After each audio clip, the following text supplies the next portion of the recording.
genetically inclined to be a conservative or liberal. I find this incredible. He says, people are born with either being leaders and science-minded and progressive-minded, and they see the future, or you're born saying, wait, no, I like things the way they are. Those kind of people usually can't produce enough potatoes to support themselves. Exactly. Thank you. Mm-hmm. I mean, Stu, read the thing. Show the thing you just showed me. He said, I've been saving this for a while, so the next time we did a eugenics thing. Read The War Against Children by Edwin Black. Horrifying. War Against the Weak. War Against the Weak. But it explains the progressive eugenic movement. Well, anyway. And George Bernard Shaw explained it pretty well. Yeah, listen to this. You must all know half a dozen people at least who are no use in this world.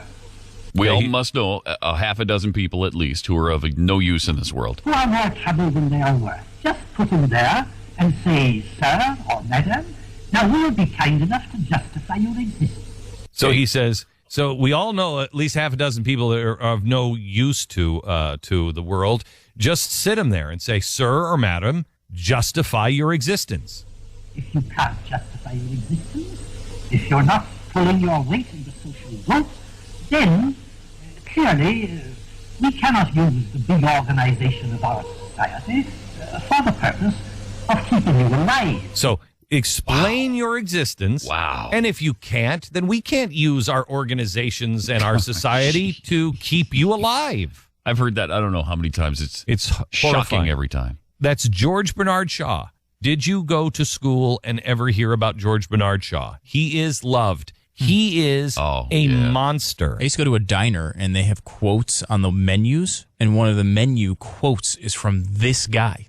Was it sir or madam? No, it was not. You stand there and justify your existence. You know what? I would love to. I would love to. I would love to be able to have a diner like that, and would just show the real quotes of these people, so you would know. So it's on the menu, and you just you got all the other quotes on the napkins. Margaret Sanger, George Bernard Shaw, just so people knew who these people were. You hear these names and you don't know George Bernard Shaw, Oliver Wendell Holmes. Love him, Oliver Wendell Holmes, horrible human being. Mm-hmm. Jules Verne, not so great, all because. And let's give them the benefit of the doubt. They'll never do this to the founders. Let's give the early progressives the benefit of the doubt. They didn't know. They didn't have the record of what this turns into every time. Massive slaughter. So when you're thinking, hey, maybe we can do with genetics, they didn't know. Yeah, they just had the questionable science, the fight against the traditions. They had all those things that we have now against many of the claims made by progressives, but we don't have the end proof yet. Yeah, they're climate change guys. Mm-hmm. They're climate change guys. They'd be the same guys who would say, you know what, climate change is real. We don't really have the science on that. You know what, just do it. Just do it, because we have enough. Well, they did eugenics because they had enough, and they didn't. And what happened was mass slaughter You would of think, people. even before the Holocaust, you would think that cleansing the race of impurities would have been a chilling concept even then, wouldn't you? And to it a, was to a normal human being, and I think to most people I don't think it was. so. Not when you have it sanitized and cleaned up, and you're like, no, this is just going to be better for all of us. You won't have any more dumb people. You won't have any more dumb people. You won't have any more of them retards. Defectives. You have to remember that's the words that they used at the time was not a bad word at the time. In fact, Stu had the better word, and they didn't think this was bad. We won't have any defectives. Mm-hmm. Yeah, I'm taking that word directly from the sign that I'm looking at here right now, which is a sign that was actually real. This is a story that we'll get into a little bit further, but the sign says there's 3 lights on it, and around each light is a little plaque. The one on the bottom left says, this light flashes every 16 seconds. Every 16 seconds, a person is born in the United States. Then there is one on the right that says, this light flashes every 7.5 minutes. Every 7.5 minutes, a high-grade person is born in the United States. Oh, wow. Wait, you won't believe where this came from. Wow.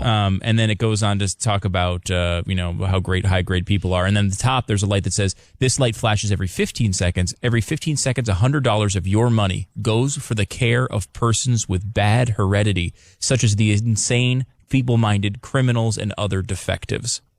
And in the middle, it says, some people are born to be a burden on the rest. All this comes from a story in the Yale Alumni Magazine, where they talk about the role Yale had in eugenics, and obviously the Ivy League throughout it. And Yale was not alone on this. But we talk about the Nazis who actually put this into practice, but it was put into practice because it had a large scientific background that was supposedly rock solid at the time. It was not Hitler. It was the progressives, the scientists, and the doctors that brought it to Hitler. Yeah, Hitler probably wanted to kill the Jews the whole time, obviously, but he got a scientific justification to do it. He brought people along on his journey because of that. Do you know who the first person was that says, maybe we can put all these defectives into a gas chamber of some sort of a chamber, and we'll fill it with poison gas? I don't. George Bernard Shaw. Well, yeah, because quoted on menus. His thing was, we don't want to hurt, we don't want to torture him, we don't want to make it bad for him, we just want to get rid of him. Yeah, if we could just put them in a room and gas them and kill them quickly, then we'll just all be better. We'll do it humanely. We're not talking about torturing them. We just want to get rid of them. And people don't put this all together. They don't see it. And then we forget it and we don't see the roots of it again. This is one reason why I fought so hard for Terry Schiavo. Look, you don't have doctors make these calls. You don't have doctors make these calls. I'm sorry. The doctors don't know. And ever since that, you never saw these stories. But as soon as she was dead and they killed her, remember all the stories that came out and said people, this person came out of a coma after X number of years. This person just came out of a coma. Dozens all the time. Yeah. Dozens of them since. And all the doctors on all of those cases, they're dead. They're dead. Unplug. Go ahead. If you want to be held responsible for that. But I believe all life is sacred and all men are created equal. How can somebody actually say, do you blame the president's eugenics or his genes, his DNA for his crazy ideas? I don't. No. I mean, and look, you could do that. His parents, his father is from Kenya. He's a socialist Marxist. His grandfather was. His grandfather on his mother's side, his mother was. You could say that's a gene pool that led him right to where he is. Not a gene pool. It's not even his upbringing. Those are all excuses. It's his conscience. It's his conscious choice. He makes a choice every day. And so do you. And so do I. If you get into genetics predisposing who you are going to be, well, then I can tell you you're going to be a killer when you grow up. The first electrocution happened in New York State. First electrocution in the world. It was by a guy, I'm trying to remember his name now, I can't remember it, but it was by a guy who was a dirtbag. He was a drunk. He had moved with his wife and his daughter to New York City. They lived in a really bad town in Midtown Manhattan, lived a really bad house. And he was a vegetable cart guy, and he had been drinking all day, and he went home to fill up his vegetable cart, but he went in and his wife was cooking dinner with his daughter, and they had an argument. Now his daughter is young, and she's standing there at the skirt of her mom, and he comes in and he starts calling his wife a whore and everything else, and the neighbors all know because it's in an apartment, and he goes outside and he goes down to his vegetable cart. And everybody walks away because they know he's a violent, nasty guy. And he comes down and he grabs an axe. And he goes up into the kitchen and he hacks his wife to death in front of his daughter. He throws the axe down and he walks out and all the neighbors are in the hall and he's got blood all over him. And he's like, yeah, that's right. That's right. And I'm more than happy to hang for it. I killed that whore. That's the first guy that was killed by electrocution. Because he was the first guy killed by electrocution, Edison was involved because he wanted to discredit electricity that Westinghouse was coming up with. So he was using the electric chair to show how dangerous it was. He wanted to call it Westinghousing. So for his own financial gain, he set up the electric chair, and he testified that it's not a bad thing and everything, but it went back and forth. For almost 2 years, they argued in court whether he could be electrocuted.